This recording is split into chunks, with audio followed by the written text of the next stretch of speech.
ರಮೇಶ್ ಬಾಬು ಹುಟ್ಟಿದ್ದು ಬಡತನದಲ್ಲಿ, ಬೆಳೆದದ್ದು ಸಂಸ್ಕಾರದಲ್ಲಿ, ಸಾಧಿಸಿದ್ದು ಸಾಗರದಷ್ಟು. ಕನಸು ಸತ್ಯ, ನನಸು ಸತ್ಯ, ದೃಢ ಮನಸ್ಸು, ಸಾಧಿಸುವ ಹಂಬಲ, ನಿಚ್ಚಳ ಗುರಿ ಇವು ಇದ್ದರೆ ಯಾವುದೂ ಅಸಾಧ್ಯವಲ್ಲ ಎಂಬುದಕ್ಕೆ ಉದಾಹರಣೆ ಡಾಕ್ಟರ್ RL ರಮೇಶ್ ಬಾಬು. ಇವರ ಬದುಕಿನ ಕಥೆಯೇ ರೋಚಕ. ಬನ್ನಿ ಇವರ ಬದುಕಿನ ಪುಟಗಳನ್ನು ತೆರೆಯೋಣ. ಹುಟ್ಟಿದ್ದು 1961 ಜೂನ್ 20ನೇ ತಾರೀಖು ಬೆಂಗಳೂರು ಗ್ರಾಮಾಂತರ ಜಿಲ್ಲೆಯ ನೆಲಮಂಗಲ ತಾಲೂಕಿನ ತ್ಯಾಮಗೊಂಡ್ಲು. ಆರ್ಯ ವೈಶ್ಯ ಜನಾಂಗದ ಸಾತ್ವಿಕ ದಂಪತಿಗಳಾದ ಶ್ರೀ R ಲಕ್ಷ್ಮೀನಾರಾಯಣ ಶ್ರೇಷ್ಠಿ ಮತ್ತು ಶ್ರೀಮತಿ ಶಶಿರೇಖಮ್ಮನವರ 6 ಜನ ಮಕ್ಕಳಲ್ಲಿ ಕಿರಿಯ ಸುಪುತ್ರ ರಮೇಶ್ ಬಾಬು. ಅಷ್ಟೇನು ಶ್ರೀಮಂತಿಕೆ ಇಲ್ಲದ ಕುಟುಂಬ. ದೇವಸ್ಥಾನದ ಮುಂಭಾಗ ಹಬ್ಬ ಜಾತ್ರೆ ಸಮಯದಲ್ಲಿ ಪೂಜಾ ಸಾಮಗ್ರಿಗಳನ್ನು ಮಾರಿ ಜೀವನ ನಡೆಸುತ್ತಿದ್ದರು. RL ರಮೇಶ್ ಬಾಬು ನಾನು ಇಬ್ಬರು ಬಾಲ್ಯ ಸ್ನೇಹಿತರು. ಇಬ್ಬರು ಜೊತೆಗೆ ಓದ್ತಾ ಇದ್ವು. ಶಿಶುವಾರದಿಂದ ಹಿಡಿದು ಸೆಕೆಂಡ್ PUC ವರೆಗೂ ಜೊತೆಗೆ ಓದ್ತಾ ಇದ್ವು. ಅವರು ತಂದೆಯವರು ಕಡು ಬಡತನದಲ್ಲಿ ಪ್ರತಿ ಮಂಗಳವಾರ ಮತ್ತು ಶುಕ್ರವಾರ ಗಂಗಮ್ಮನ ಗುಡಿಗೆ ವ್ಯಾಪಾರಕ್ಕೆ ಬಾಳೆಹಣ್ಣು, ತೆಂಗಿನಕಾಯಿ, ಕಡ್ಡಿ, ಕರ್ಪೂರ ಎಲ್ಲ ಮಾಡ್ತಾಯಿದ್ರು. ಅವನು ಎಂಥ ಹೃದಯವಂತ ಅನ್ನೋದಕ್ಕೆ ನನ್ನಲ್ಲಿ ಏನಾದರೂ ಇಲ್ಲ ಅಂದರೆ ಪೆನ್ ಆಗಲಿ, ಪೆನ್ಸಿಲ್ ಆಗಲಿ, ಒಂದು ಪೇಪರ್ ಆಗಲಿ ಪ್ರತಿಯೊಂದೂ ಸಹ ಅವನು ನಮಗೆ ಸಹಾಯ ಮಾಡ್ತಿದ್ದ.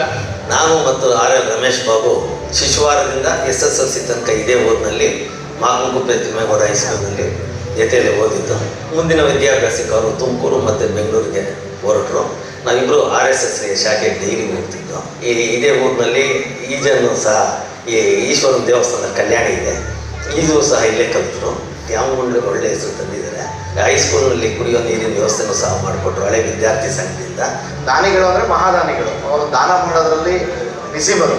ಅವರು ನಮ್ಮ ತ್ಯಾಮಗೊಂಡ್ಲು ಆರ್ಯ ವೈಶ್ಯ ಸಂಘಕ್ಕೆ ಒಂದು ವಾಣಿಜ್ಯ ಸಂಕೀರ್ಣ ನಿರ್ಮಾಣ ಮಾಡಬೇಕು ಅಂದಾಗ ಮುಂದೆ ಬಂದು ಹಣದ ಸಹಾಯ ಮಾಡಿರ್ತಾರೆ. ಅವರು ಮತ್ತೆ ಮಾಡಿರುವಂಥ ಒಂದು ಸಹಾಯದಿಂದ ಇವತ್ತು ವಾಣಿಜ್ಯ ಸಂಕೀರ್ಣ ನಿರ್ಮಾಣ ಆಗಿದೆ. ತಂದೆಯ ನಿಧನದ ನಂತರ ಅವರ ಕುಟುಂಬ ತುಮಕೂರಿಗೆ ಬಂದಿತು. ರಮೇಶ್ ಬಾಬು ಅವರು ಮಾಕಂ ವಿದ್ಯಾರ್ಥಿ ನಿಲಯದಲ್ಲಿ ಉಳಿದುಕೊಂಡು ಸಿದ್ಧಗಂಗಾ ಪ್ರಥಮ ದರ್ಜೆ ಕಾಲೇಜಿನಲ್ಲಿ ವ್ಯಾಸಂಗ ಪೂರ್ಣಗೊಳಿಸಿದರು.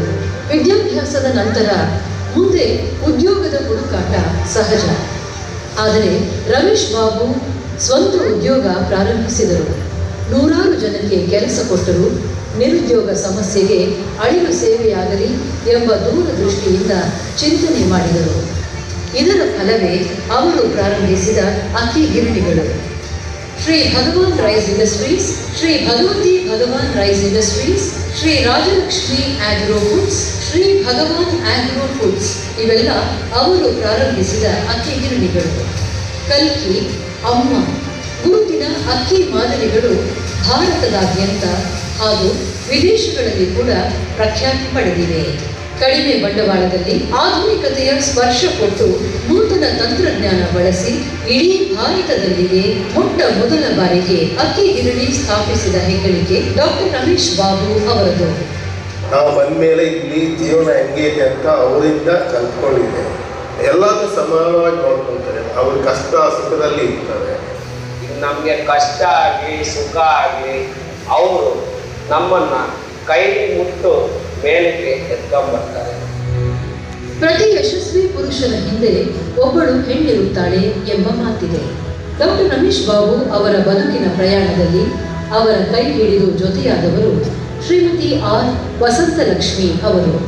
ಅವರ ಉನ್ನತ ಸ್ಥಿತಿಗೆ ವಸಂತಲಕ್ಷ್ಮಿ ಅವರೇ ಪ್ರಮುಖ ಕಾರಣ ಎಂದರೆ ಅತಿಶಯೋಕ್ತಿಯಲ್ಲ. ಜೊತೆಗೆ ಅವರ ಮಕ್ಕಳು ಕೈಜೋಡಿಸಿದ್ದು ವಿಶೇಷ. ರಮೇಶ್ ಬಾಬು ಅವರಿಗೆ 2 ಮಕ್ಕಳು. ಮಗಳು R ಅಮೃತ, ಅಳಿಯ ಶ್ರೀನಿಧಿ, ಮಗ ಆಕರ್ಷ್, ಸೊಸೆ ಪೂಜಾ. 93ಗೆ ನಾನು ಹುಟ್ಟಿದ್ದು. ಸೇಮ್ ಡೇ ಅವರ ಆ್ಯನಿವರ್ಸರಿ ದಿವಸನೇ ನಾನು ಹುಟ್ಟಿರೋದು. ಅವ್ರ 10th ಜೂನು, ನಾನು 10th ಜೂನ್. ನಮ್ಮಪ್ಪನೂ ನನಗೆ ಹೀರೋ. ಮನುಷ್ಯನ ವ್ಯಾಲ್ಯೂ ಹಾಗೆ ತೆಗ್ದಾಕ್ಬಾರ್ದು, ದುಡ್ಡಿಗೆ ಮಾತ್ರ ಬೆಲೆ ಕೊಡಬಾರ್ದು, ಆ ಥರ ಎಲ್ಲ ಹೇಳ್ಕೊಟ್ಟಿದ್ದಾರೆ. ಅದು ಹೇಳ್ಕೊಡೋದು ಅಷ್ಟೇ. ಇವಾಗ ಎಷ್ಟೋ ಜನ ಹೇಳ್ಕೊಡ್ತಾರೆ, ಅದು ಪಾಲಿಸೋದು ಬಿಡೋದು ನಮ್ಮ ಕೈಲೇ ಇರುತ್ತೆ. ಡ್ಯಾಡಿ ಪಾಲಿಸೋರು ಬಿಡ್ತಾ ಇಲ್ಲ. ಏನು ಮದುವೆ ಆಯಿತು, ಮಕ್ಕಳಾಯಿತು, ಅವ್ರಿಗೆ ಮಕ್ಕಳಾಯಿತು, ಇದಷ್ಟೇ ಇಲ್ಲದಂಗೆ ಡ್ಯಾಡಿ ಸಮಾಜ ಸೇವೆ ತುಂಬ ಮಾಡ್ತಾರೆ.